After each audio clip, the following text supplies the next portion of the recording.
Hello, good morning and afternoon, everyone, and welcome to today's informational session for the Cornell CXO Leadership Program. My name's Mike Pino, and I'm an executive director with XCD and a former partner at PricewaterhouseCoopers. The Cornell CXO Leadership Program is an impactful 6-month journey designed for senior executives who, on average, have more than 20 years' experience and are preparing for roles in the C-suite.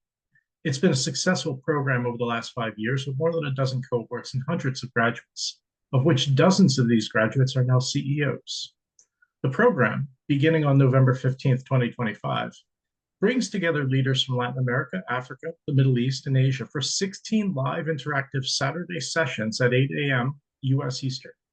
Along with these sessions, participants will also have access to Cornell's 2,000 plus course library for a full year, peer coaching and feedback, regular assessments, and a leaderboard to sharpen performance.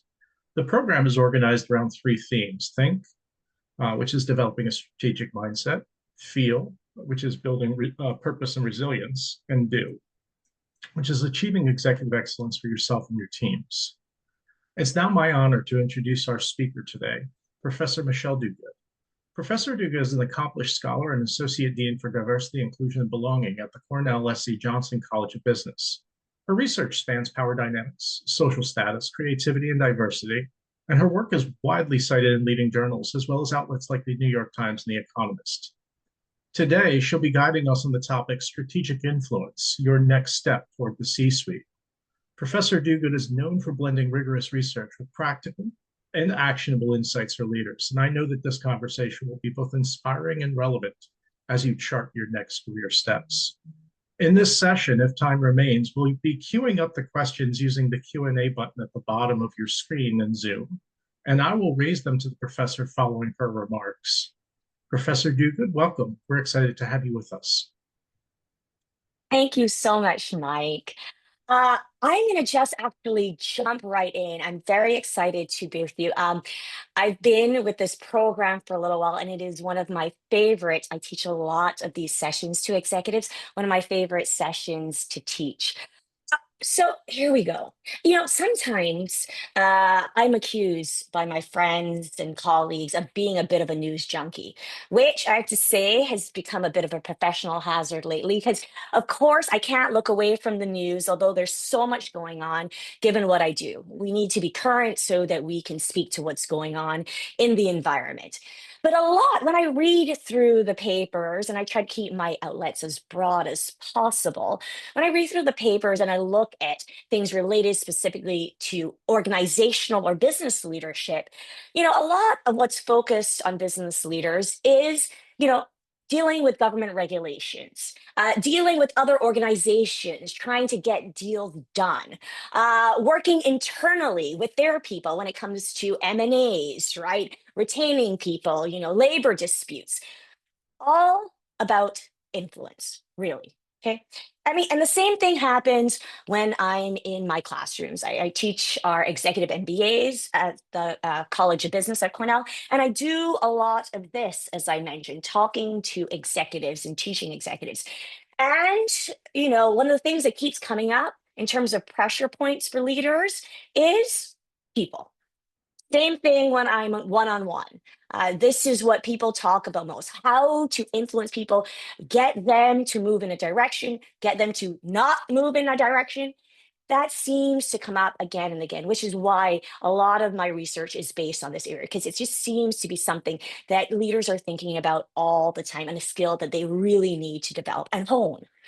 And often, when we think about influence and leadership, people often think, oh, well, people at the top of the organization or who have formal power, that's how they get things done. And sure, that is absolutely how leaders get things done, but that is not the only thing they should rely on. I mean, research shows that leaders who rely too much on formal power actually are not as effective. And can I also tell you, leadership, some of them, right? They don't have power over all of their constituents. Sure, within the organization, but I just mentioned situations, governments, other organizations where they don't have formal power. Even within their own organization, leaders may have formal power over one group, but not the next. but they need to get these people together, right? So not always relying on formal power. I'm going to introduce you just very briefly to a model that we use at Cornell. This is called the congruence model.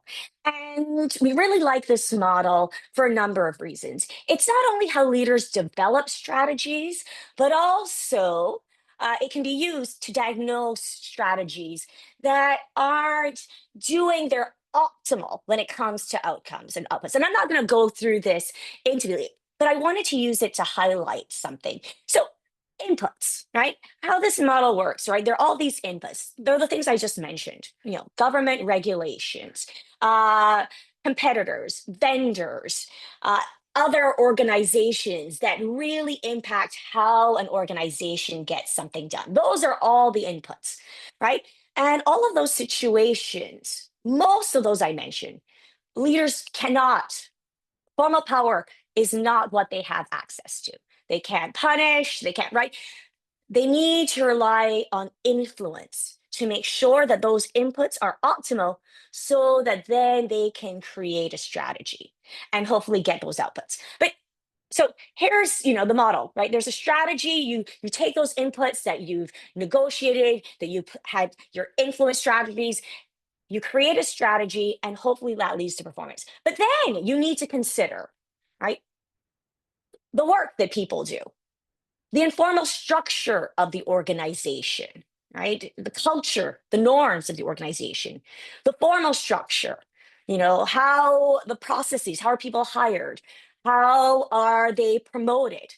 And the type of people that we hire.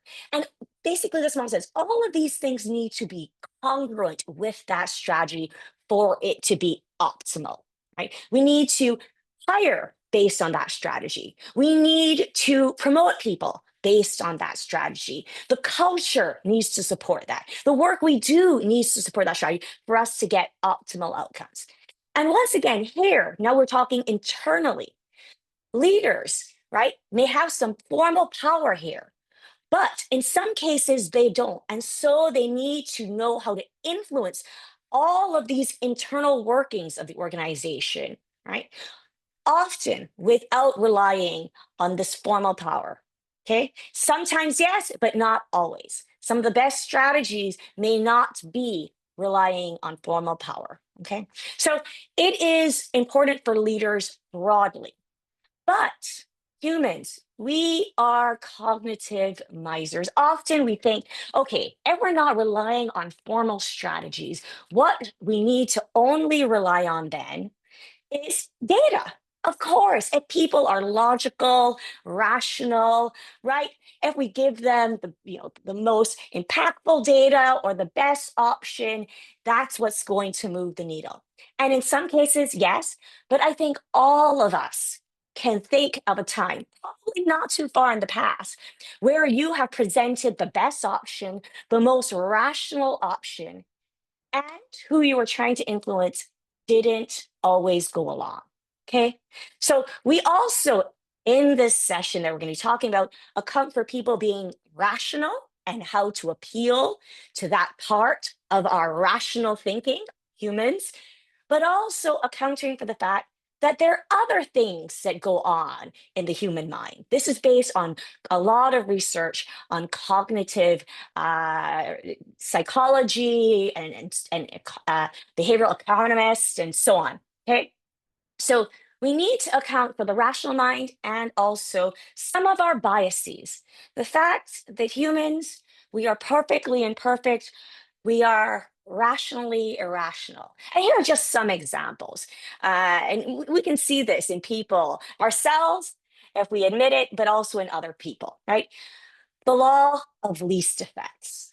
Humans, like I said, we're cognitive misers. There's a reason for this. Evolutionary, there's just so much going on. Sometimes we need to focus our attention, and therefore we don't give enough attention, enough rational thought, logic, right? Accounting for context. And therefore, we sometimes rely on what's convenient or what's efficient, right? If things require more effort, the more effort things require, the less likely it is that people will get on board, right? And this can be sometimes a nightmare when people are trying to create change, you can imagine, right? Even when people know that what they're doing, the strategy they're using, the technology they're using isn't optimal, that effort sometimes can shut people down. I hear this a lot with organizations. Now they're trying to move in the direction of AI and other new technologies. People know that this is where they need to go, but that effort becomes a stopgap for people. So we need to address these. Remember, rationally, of course we should change, but there are those other things we need to account for that stop people from changing, what we call frictions. Okay. And like I said, this law of least effort turns up in a lot of different areas. Let me give you an example. And before we get even to a business example, Austria and Germany, sister countries, right? They share a language, a lot of culture, sometimes often familial ties as well, right? But what's very different between these two countries? Can I tell you? Organ donation. Austria, in their donor pool, it's in the mid 90s. 90% of people are in their donor pool. But in Germany, I checked yesterday evening, it is in the low teens. Now, like I said, there's a lot of similarities in these cultures, right? Religious, cultural, all the things.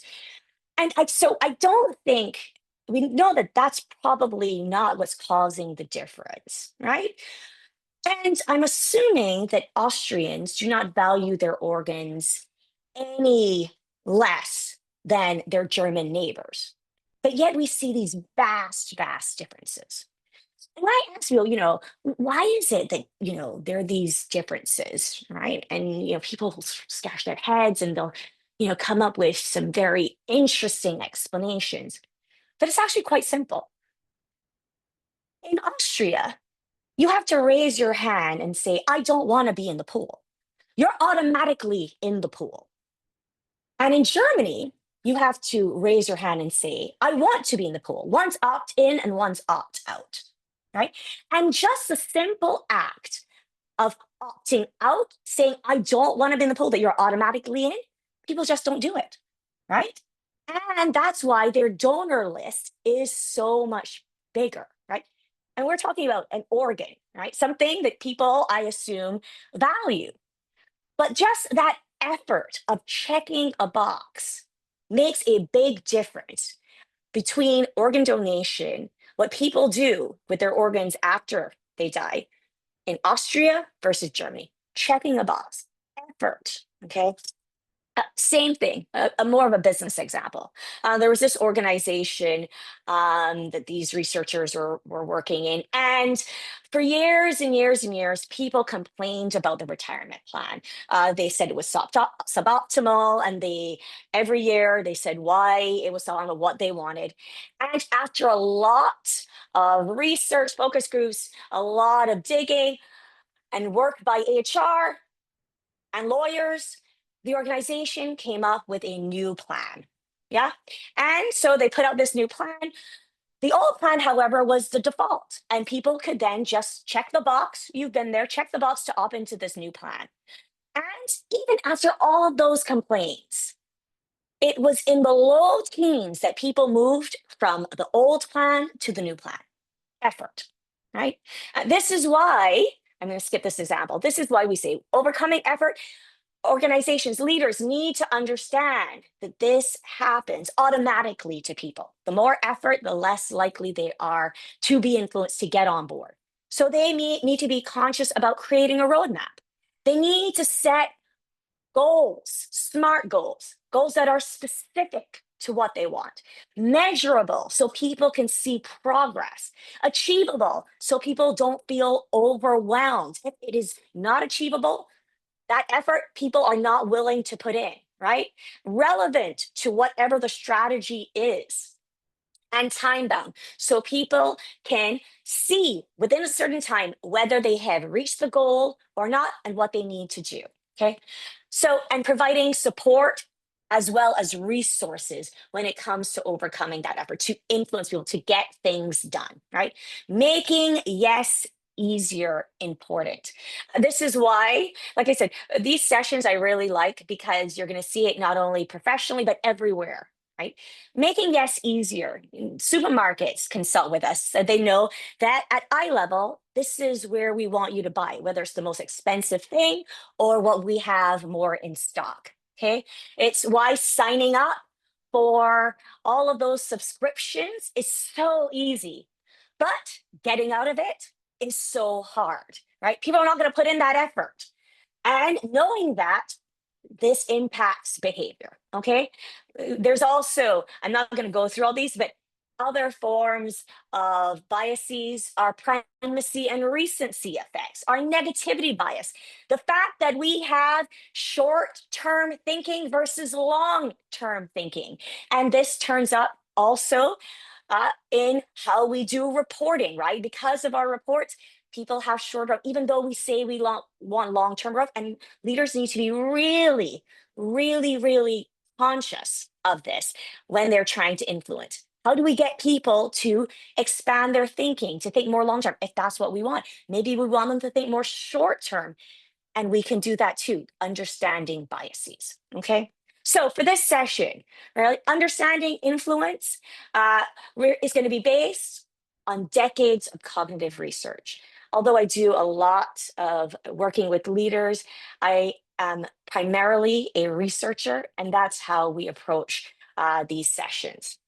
Uh, the session is going to be useful across populations and levels, internal to the organization, but also not only above. I think often people think that's where they need to influence, and of course they do, but also laterally and subordinates. Very important in terms of influence across different contexts. Because this is based on human behavior, it's useful professionally, but also external to organizations, right? And also, we are always trying to influence behavior, but understanding also that people are always trying to influence our behavior is also useful for leaders. And in the session, our session, I would also be touching on social networks. A part of influence is tapping into your social networks. Social networks provide opportunities. They provide information. They let us know unwritten rules, how things get actually done in the organization, all of that sensitive information. And often people think, oh, right, networking, just adding to the LinkedIn, going to networking events. The research shows that is not nearly as useful as some of the more impactful things we will be talking about. So, how to build an effective and efficient network, which is critical for gaining influence. I'm going to stop there and maybe open up for some questions. How's That that, sounds Mike? perfect. Yeah, Just Professor for people to Duguid. grapple with. Yeah, we have a lot of questions that have been coming in. In fact, actually, I have a few queued up here already.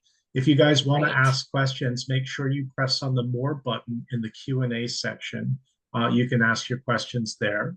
The first question comes from Michael in New York. What do you think really sets apart leaders who get invited into strategic conversations compared to those who stay focused only on execution? This is the classic leader versus manager question. I Mhm. think managers, we literally define these differently. Managers tend to be focused much more on the day-to-day runnings of the organization, and leaders, it tends to be broader and focus more on strategy and how not only developing the strategy, but making the strategy work. I think often, or developing the strategy, but I think all of us have been there, but the research shows 70% of changes, initiatives fail And that is because people do not get on board. The very definition of leadership is having followers, right? Having an impact and influencing other people. And so managers who want to move up, especially in the level of the C suite, a lot of what they do is actually influencing and working with other people to make that strategy work effectively. And I'm going to say one more thing about this, and I'm sure it's going to answer some of the other questions that are coming. There are some colleagues of mine, they have an article in the Harvard Business Review, and they say there's another glass ceiling. And that glass ceiling they refer to as managers who don't understand that they sometimes need to, sure, it's the classic, what got you here won't get you there, right? They Mhm. rely on what got them to that position, that manager position, but they don't understand that they also need to now move beyond that and think more broadly about the organization and how to influence people and move things forward outside of just data or their day-to-day work. Got it. Perfect. The next question that popped up is from David in Singapore. He wrote, when you're still moving up the ladder, how can you build credibility with the board or senior C-suite leaders? I'm so glad we actually stopped on this slide. One of the best ways, and there are a few, but one of the best ways is through a sponsor, right? Through a network tie. Uh, Sponsors and mentors are different. And people tend to use these words interchangeably, but they're different. A mentor, the most value, the shorthand I like to say, a mentor is what they say to you. A sponsor, the value is what they say about you, right? Often our sponsors are at a higher level and they are promoting us to the people around them who are also at a higher level. They're giving access to their networks. They are lending us credibility, right? And so, one of the things we talk about is how to really cultivate these strong relationships with sponsors. This is one of the easiest and most effective ways to build credibility with a group that is at a higher level, using sponsorship, using those ties, using those relationships. And when it comes to networks, we don't need to only think about who we're tied to, which is often what we think of networks, right? Oh, right, who am I tied to? But the best networkers are conscious about not only who they're tied to, but who their ties are also tied to, right? And therefore how they can nurture those relationships. Wonderful. We have another question that came in from South Africa. How does culture and tradition affect leadership style? I'm a South African woman in a patriarchal, hierarchical society and face challenges speaking to power as a leader because of my gender and perceived status in society. Oh, this is a great question. So for the session that I will be doing, we have a catalog of influence strategies. And I tell people, and we go work through examples, that we can use different strategies, all dependent on self knowledge, right? Not, and when I say self knowledge, not what you're comfortable with, because we encourage you to stretch yourself and try new things. But given your situation, right? And we run through what's accessible to some versus others at what times, but also target knowledge. Once again, what's appropriate in the context, and run through the pros and cons, but give you that catalog so that you know what to use. And you can then layer on those strategies depending on your situation, your context, the culture, and so on. So, what is available? Important. Very good. We have a bunch of questions here. In fact, I don't know that we're going to get to them all as we're getting about a few minutes left in the session. And if we don't get to your questions, we'll respond to you via email. The next question comes from Dubai. In your experience, what mistakes do leaders often make when they try to show strategic influence? I think just that last sentence, showing strategic influence, is where they probably make the mistake. But let me explain what I'm saying. The best influence strategies are when people don't know that they're being influenced. Yeah, it is. We rely on our knowledge of cognitive behavior. And if I asked you about what shampoo you bought, or I'm sure many people will say, or why you chose this or that, I wanted to do that. And I have to say, given all the research and the fact that we, a lot of us had worked on why you did that thing, it's not always your conscious decision, right? And so the best strategies, if used well, people don't feel like they're being influenced. And when I say that, I think a part of that question is also that influence is somehow, strategic influence is somehow bad.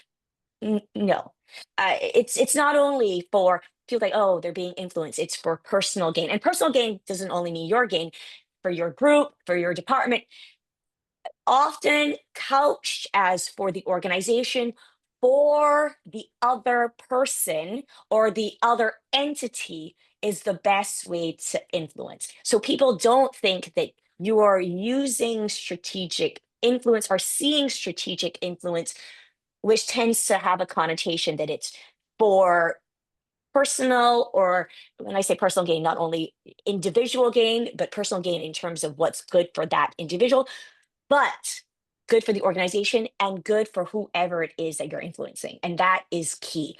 How do we couch it in terms of what the other person, what the other group, what the other organization can gain if they come along with what we're doing? And that skill of itself is important. Right. So people don't want to feel that they're being sold to. They want to feel like they're actually hearing something that they may not have considered and seeing it from a new light. Another Absolutely. question. And Yep, explicitly, Mike, what's in it for that? Like, what, exactly. so that they feel like, yeah, it's not only, I feel like I'm being pulled in this direction for someone's gain, but I am also meeting my goals. And there are ways to do that. Perfect. Another question that came in, and we have about 9 questions in queue right now, so we definitely will not get to all of them. We have about a minute left, but I'll take this last question and we'll see Sure. if we can squeeze one more in. How do you strike the balance between delivering in your current role, right? So you need to show credibility and delivery, Mhm. but also showing that you're ready for bigger responsibilities? So this question came from Bangalore in India. Yeah. Um, you have to definitely demonstrate, sure, your competence, right? And it's just what I said earlier. Um, but you do have to strike that balance. And whether it's through your networks, through your sponsors, having them know that you're ready for more responsibility, explicitly saying it, demonstrating it. Because, like I said, the skills that got you here uh, won't necessarily get you. You have to stretch yourself and demonstrate other skills outside of whatever role you have. And a lot of that is related to, you know, these influence strategies, getting people on board, working with people, working with others that you don't have formal control over. And so finding those opportunities, consciously looking for them. I think people tend not, and taking them, right? Often people are like, oh, I'm just so bogged down doing my day to day and getting things done. And we all understand that. But you need to be creative in finding ways to demonstrate that you can stretch yourself and take on some of these additional roles, responsibilities, and demonstrate those skills early on, whether it's small, but stretching yourself so people can see you in a different way versus in just your role. I really want to respect your time. Thank you so much today, Professor Duguid. Thank you, Mike. I definitely I know wanted you're to gonna. leave time for questions because I know that's the big part that people wanted. So thank you so much for all the great questions, and Mike for fielding them for me. Not a problem. Everyone have a lovely day. The recording will be available. And thank you so much, Professor Duguid. Have a lovely day ahead, My everyone. pleasure. Thank you. Have a great day, everyone.